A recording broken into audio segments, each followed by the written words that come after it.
This is Macro Horizons, episode 320, Mayday or Mayday, presented by BMO Capital Markets. I'm your host, Ian Lyngen, here with Ben Jeffery to bring you our thoughts from the trading desk for the upcoming week of April 21st.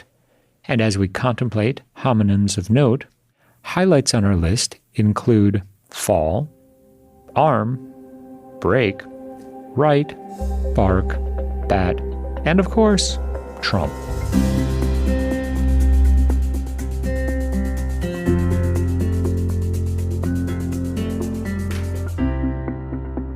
Each week, we offer an updated view on the U.S. rates market and a bad joke or two. But more importantly, the show is centered on responding directly to questions submitted by listeners and clients. We also end each show with our musings on the week ahead. Please feel free to reach out on Bloomberg or email me at ian.lyngen@bmo.com with questions for future episodes. We value your input and hope to keep the show as interactive as possible. So that being said, let's get started. In the week just past, the market offered a little bit of something for everyone, most notably a truncated trading week. The early close certainly didn't do any favors to liquidity, but as the market settles into the range, we cannot help but ponder what the balance of 2025 will bring.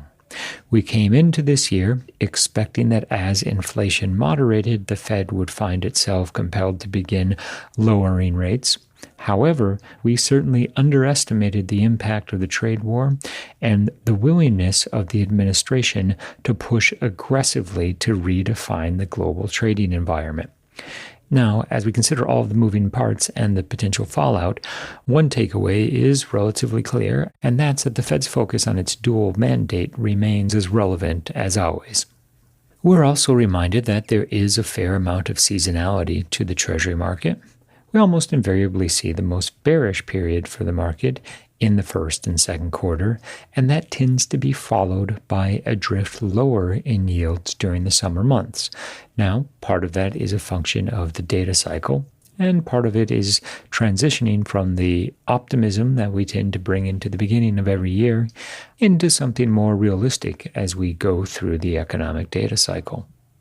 This implies that the early steepening of the yield curve tends to meet resistance on the flattening side as duration finds a supportive bid.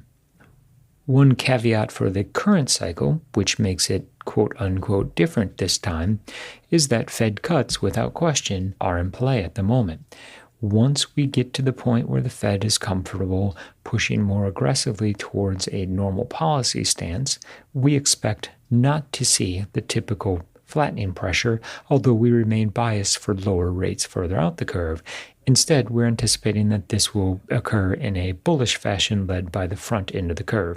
This isn't necessarily a grand revelation from our perspective, although it does conform with some of the recent price action, and we take solace from the evolution of monetary policy expectations at the moment, given everything that we've seen, both on the data front, but also in terms of the implications from the trade war on the forward growth and inflation expectations.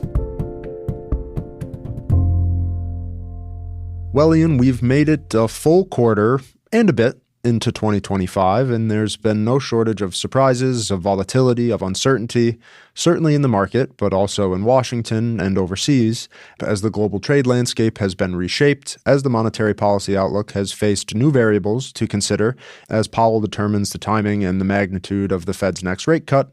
But really, what's on the mind of the market as a whole, not just Treasury investors, is the likelihood that the U.S. economy, and frankly the global one as well, will be entering a recession at some point this year. And even if, to a large extent, the data we've gotten thus far doesn't fully capture the impact of everything that's happened to start 2025, the departure point is nonetheless relevant. And from a labor market and inflationary perspective, really we've started 2025 on relatively solid footing. 3 solid months of payrolls growth, a CPI backdrop that's probably not as soft as the Fed would like, but is by no means a disaster, sets the market up for what promises to be a pivotal next several weeks and months in terms of evaluating how the data is going to start to respond to everything that's taken place so far in 2025. And Ben, as you point out, the overall inflation environment is relatively benign, albeit not as benign as the Fed would like to see, to be sure. However, I will make the observation that this is a reasonable departure point for the U.S. economy to absorb the type of realized inflation that's going to be a result of the trade war without risking moving back to the pandemic high prints for inflation. Now, to be fair, goods inflation will be realized, although the extent to which the consumer will be able to absorb higher tariffs on a one-for-one basis remains to be seen. And in fact, that's one of our primary concerns, is that the market is approaching the outlook for inflation, assuming that firms are able to pass along the majority of higher costs to end users. Now, while we have confidence that firms will attempt to do that, the primary uncertainty is the degree to which that leads to excess demand destruction. That is a dynamic that we expect will play out in the coming months, and we'll be watching the details within the Q1 GDP release for any potential insight in this regard. There's also been an increase in conversations surrounding Trump's impact of the reputation of the U.S. as a global superpower. Now, this has ramifications for the dollar's status as a reserve currency and indirectly the ability of the Treasury Department to continue funding the deficit at relatively low yield levels. Now, it goes without saying that the trade war has clearly increased the focus on protectionist trade and economic policies, but that doesn't necessarily mean that we're poised to see a global de-dollarization. Nonetheless, downward pressure on the dollar follows intuitively, if, for no other reason, then should Trump be successful in balancing the trade deficit, then fewer dollars will be going overseas, and thus the need to recycle those dollars back into U.S. assets will decrease. Perhaps that was one of the key drivers behind the price action in treasuries that immediately followed Liberation Day and some of the subsequent fallout. And from a higher level point of view, while this year has been undoubtedly tumultuous as it relates to policy out of Washington, it's really more an acceleration of a lot of the trends that started in the U.S., but not just the U.S., in 2016. Obviously, Trump's surprise first victory in terms of the presidential election over Clinton, Brexit, and other political outcomes around the world, Europe and Canada come to mind as well, have all seen a swing decidedly away from the globalization trends of the 90s and early 2000s and toward a more protectionist slant in terms of policymaking. The realities of access to goods during the pandemic also accelerated this process and added fuel to the onshoring or friendshoring trend in terms of where manufacturing has taken place. And obviously, the early days of the Trump administration 2.0 has seen this process accelerated once again. What does it mean for the global economy and the interest rate complex? Well, unlike in the 90s and early 2000s, it probably means that on a structural basis, things will be more expensive, and that also probably means that from an interest rate perspective, maybe R-star has in fact moved higher in order to reflect the appropriate level of monetary policy restriction in this new economic environment.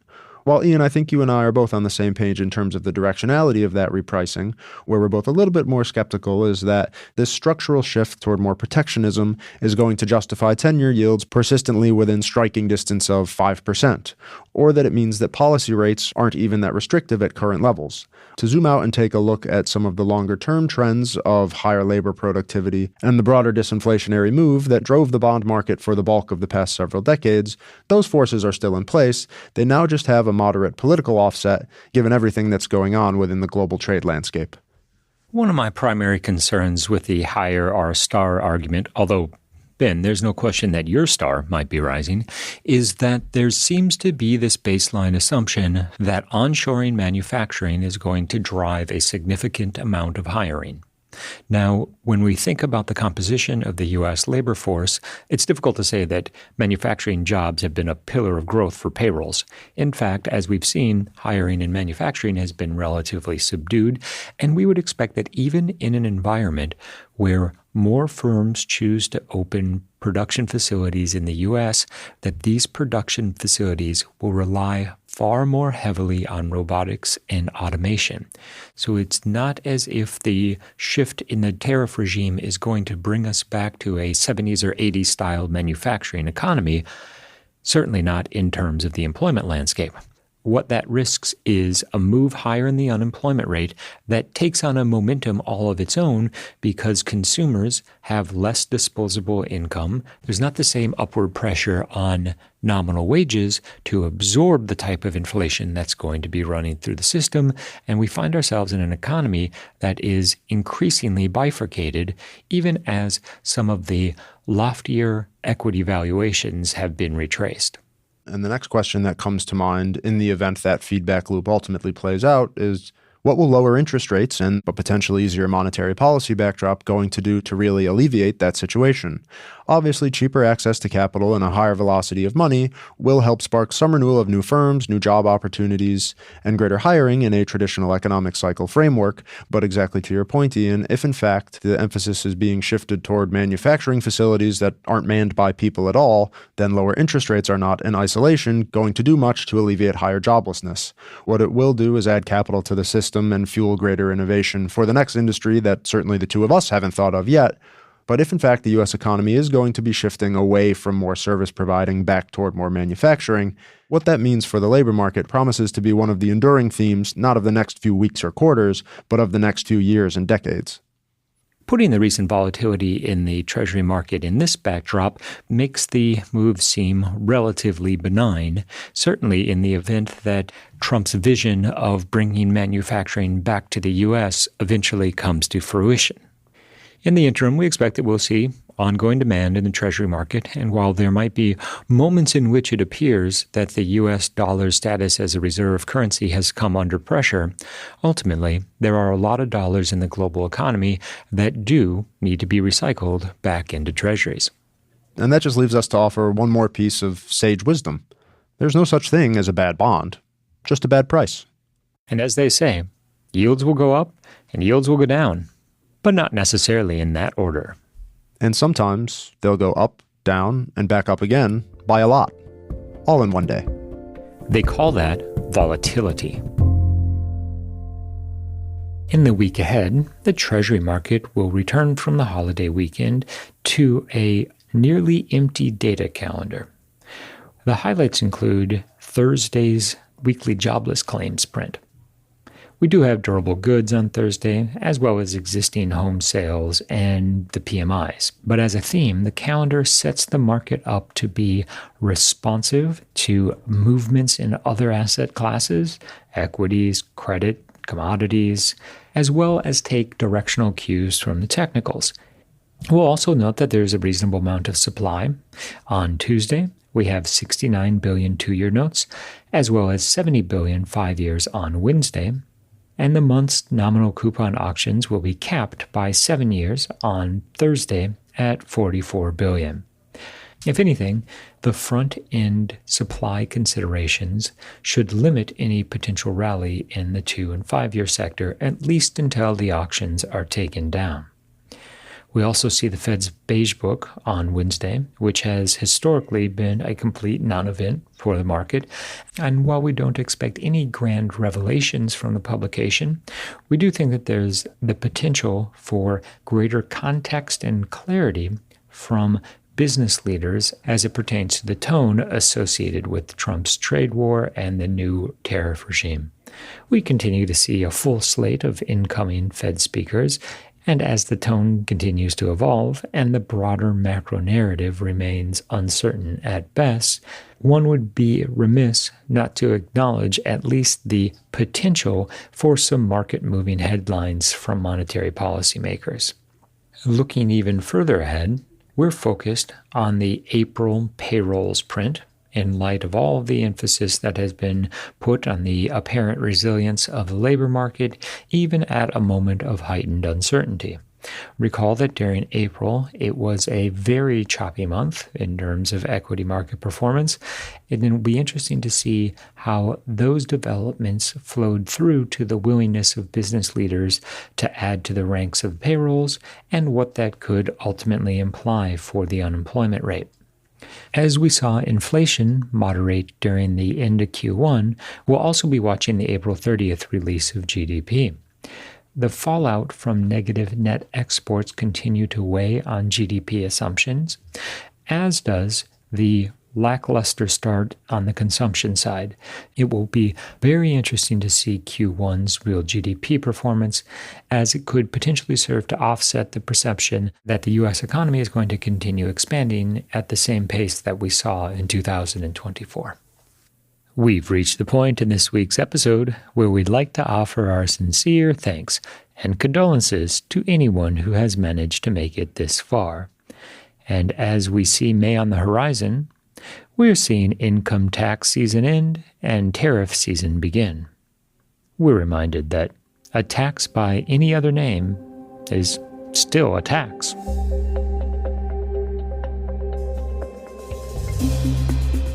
Thanks for listening to Macro Horizons.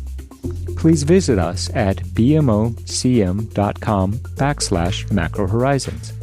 As we aspire to keep our strategy effort as interactive as possible, we'd love to hear what you thought of today's episode.